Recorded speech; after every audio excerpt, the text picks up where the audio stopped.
پر کافی زیادہ خوش ہوتی ہے شباب اور زوار شاہ بچے کو لے کر کافی زیادہ خوش ہیں کہ ہمیں اللہ نے اولاد دے دی، لیکن اتنی بے حسی ہے کہ انہوں نے نہال کو گھر سے نکال دیا اور نہال کو دوبارہ پوچھا ہی نہیں کہ وہ جیتی ہے یا مر گئی۔ دونوں میاں بیوی بچے کو لے کر کافی زیادہ خوش ہیں کہ یہ دیکھو ہماری اولاد ہے، ہمارا بچہ ہے۔ تو یہاں پر جو وہمی شباب ہے اس کو ہر دفعہ یہی وہم لگا رہتا ہے کہ پتہ نہیں نہال اس گھر میں آ جائے گی، زوار شاہ اس کو لے آئے گا، لیکن زوار شاہ بھی اپنی وعدے سے مکر گیا ہے اور وہ نہال کو تو کبھی نہیں لے کر آئے گا۔ لیکن یہاں پر شباب کہتی ہے کہ زوار وہ لڑکی اس دن کیوں آئی تھی؟ تو آگے سے زوار شاہ کہتا ہے کہ وہ اپنے بچے کے لیے آئی تھی، لیکن پھر سے وہی شباب کے ڈرامے پھر سے اس کے گلے لگ جاتی ہے اور کہتی ہے کہ زوار شاہ مجھے اپنے آپ سے دور مت کرنا اور اس لڑکی کو کبھی بھی گھر نہیں آنے دینا۔ بیچاری مظلوم نہال جس کے ساتھ اتنا بڑا ظلم ہوا، پہلے تو اس کے بغیر پسند کی شادی کی گئی، پھر اس سے اولاد لی گئی اور پھر اس کو دھکے مار کر گھر سے نکال دیا،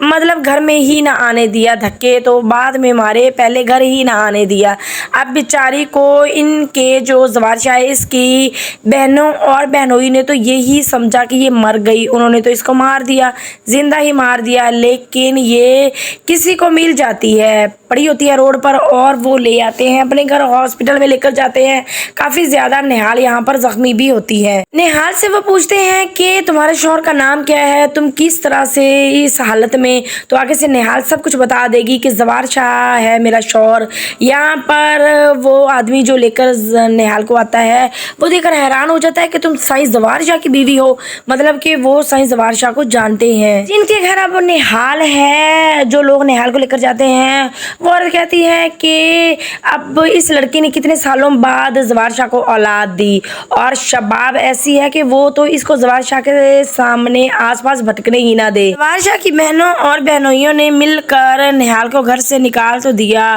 اور اس طرح سے نکالا کہ مر گئی ہے، مار دیا، لیکن وہ زندہ ہے۔ لیکن اب یہ لوگ ڈر رہے ہیں کہ جب جیسے ہی زوار شاہ کو پتہ چلا کہ ہم نے تو نہال کا قتل کر دیا، لیکن ہمارے ساتھ تو بہت برا ہونے والا ہے، اور یہ اب ڈر رہے ہوتے ہیں۔ لیکن یہاں پر فوزیہ کہتی ہے کہ اب چپڑاسی کی بیٹی کو کبھی بھی وہ تو آ نہیں سکتی کیونکہ وہ تو مر گئی، اور اب اس چپڑاسی کے گھر سے ہمارے کوئی تعلقات وغیرہ نہیں ہے، سب کچھ ختم۔ ان لوگوں کو تو یہی لگتا ہے کہ نہال مر گئی، لیکن نہال کی خوش قسمتی کہ وہ زندہ ہے اور وہ اس ڈاکٹر کے گھر ہے جس ڈاکٹر نے اس کی جان بچائی، اور اب نہال آگے بہت سٹرونگ ہونے والی ہے اور اسی ڈاکٹر کی بیٹی بن کر رہے گی۔ لیکن ایک نہ ایک دن وہ زوار شاہ کے سامنے آئے گی، زوار شاہ کو بالکل بھی اندازہ نہیں ہوگا یہ وہی نہال ہے۔ آنے والی نیکسٹ ایپیسوڈ کافی زیادہ انٹرسٹنگ ہونے والی ہے۔